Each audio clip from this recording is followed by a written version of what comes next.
벌써 2탄이 왔습니다. 11번은 요한복음 5장에서 시작하죠. 그리고 이제 20번까지 하면 요한복음 13장까지 하게 됩니다. 11번입니다. 이렇게 예수님께서 우리 저번의 문제랑 연결돼요. 베데스다에서 그 병자가 38년 동안 병을 앓았는데 그 병자를 예수님께서 안타깝게 여기시고 병을 고쳐주셨다고 하셨어요. 그 병을 고쳐주셨는데 유대인들이 이렇게 병을 고친 일을 가지고 예수님을 막 뭐라고 했어요. 박해하기 시작했어요. 대체 왜 뭐라고 했을까요?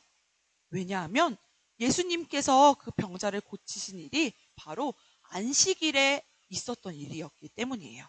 유대인들은 율법들이 아주 많았는데 안식일을 지키기 위해서 안식일에는 몇 발자국만 걸어야 돼. 아무것도 하면 안 돼. 이런 법들이 있었어요. 그래서 안식일에 병자를 고친 건 하나님 뜻이 아니야! 라고 잘못 해석해서 예수님을 박해하기 시작했어요. 자, 12번. 예수님께서 여러분 이 사건 엄청나게 유명해요. 예수님께서 5개의 빵과 2마리의 물고기로 엄청나게 많은 사람들을 먹이신 일. 이 일, 오병이어의 기적을 일으킨 다음 날 예수님께서는 사람들에게 내가 곧 생명의 빵이야. 내게 오는 사람은 결코 굶주리지 않을 거야. 나를 믿는 사람은 결코 목마르지 않을 거야. 라고 이야기를 했어요. 그렇게 이야기한 곳이 바로 어디였을까요? 가버나움 회당이었답니다. 이거 어떻게 외우지? 가버나움 좀 익숙하지 않은 단어예요. 예수님이 이야기를 하고 있는데 예수님 이야기 듣지 말고 가버려! 가버려? 그러면 나 가버려? 나 가버나움입니다. 기억하기로 해요. 자, 13번. 유대인들의 명절이 되었어요. 유대인들은 명절 기간에 모두 다 성전에 모였어요. 이렇게 많은 사람들이 많이 모인 곳에서 예수님이 하나님의 말씀을 가르치자 유대인들이 진짜 깜짝 놀랐어요. 왜 그랬을까요? 왜냐면 저 사람 갈릴리 출신인데 많이 배우지 못한 사람인데 어떻게 저렇게 하나님의 말씀을 많이 알고 있지? 라고 생각해서 배운 것도 없는데 많이 알고 있기 때문에 깜짝 놀랐어요. 14번.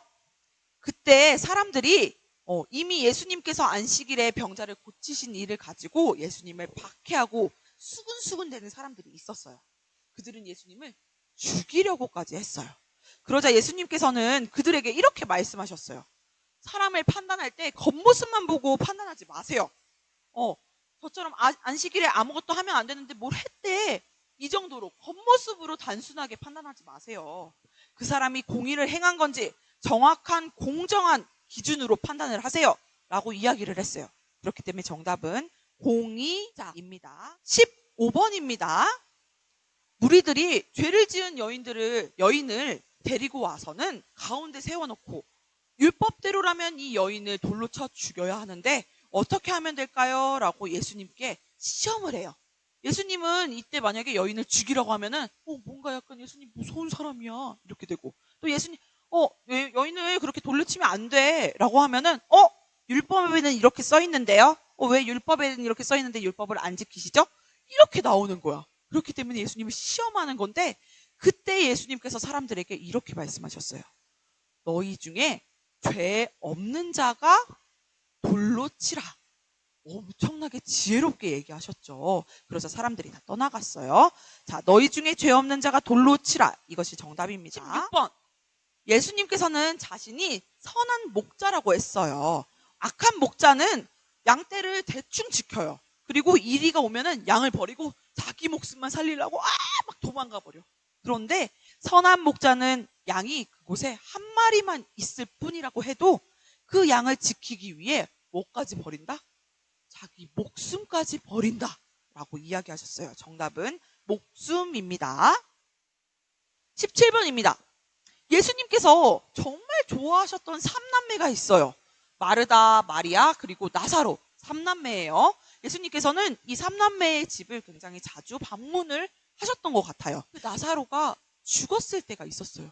그 나사로가 죽었을 때 예수님께서 소식을 들으시고 나사로의 집에 막 가셨어요. 그때 가장 먼저 예수님을 맞이한 사람은 바로 첫째 마르다였습니다. 마르다 기억하기로 해요. 마르다. 18번입니다. 마리아가 둘째죠. 마리아가 향유를 부어서 머리로 예수님을 닦을 때 아니 향유를 왜 그렇게 써? 그거 팔아서 다른 사람 돕지? 라고 하면서 성낸 사람이 있었어요. 그 사람이 누구죠? 바로 나중에 예수님을 판 갸론 유다였죠. 그냥 유다가 아니에요. 그냥 유다 아니에요. 가로 유다 아니에요. 갸론 유다입니다. 기억해요. 갸론 유다. 19번입니다. 예수님께서 제자들의 발을 다 씻겼던 거 기억하죠? 여러분도 아마 세족식을 듣거나 본 적 있는 친구들이 있을 거예요. 예수님께서 제자들의 발을 다 씻기셨을 때가 바로 유월절 전에 있었던 일이에요. 유월절은 옛날에 이스라엘이 애굽에서 고통을 당할 때, 노예로 막 고통당하고 있을 때 하나님께서 이스라엘의 고통 소리를 들으시고 이 이스라엘을 구원하실 때 10가지 재앙을 통해서 애굽을 벌하셨어요. 그리고 마지막 재앙이 너무너무 무서워. 바로 첫째 아들 장자를 죽이는 그 재앙이었어요. 그 재앙을 넘어가려면 이 문설주에다가 양의 피를 이렇게 바르는 거였어요. 그리고 그 양의 피를 바르면 재앙이 넘어갔다 해서 그 하나님의 은혜를 기억하려고 유월절, 재앙이 넘어갔다는 뜻이에요. 유월절을 지켰어요. 바로 유월절입니다. 자, 마지막 20번입니다. 구약에서 하나님께서 10계명을 주셨다고 했어요. 알죠? 1계명에서 4계명까지는 뭐였죠? 하나님을 사랑하라는 의미였어요. 또 5계명에서 10계명까지는 뭐였죠? 이웃을 사랑하라는 내용이었어요. 자, 이렇게 지금 11번부터 20번까지 문제를 한번 쭉 훑었어요. 여러분, 이 족집기 강의를 들으면서 전도사님이 이야기한 것들을 한번 머리에 쏙쏙 집어넣고 여러분들도 한번 성경이랑 한번 펼쳐보면서 이거 이 내용이네 한번 읽어보도록 해요. 2탄도 봐주신 여러분 너무너무 감사하고 여러분 좋아요와 구독 잊지 마세요. 그럼 안녕.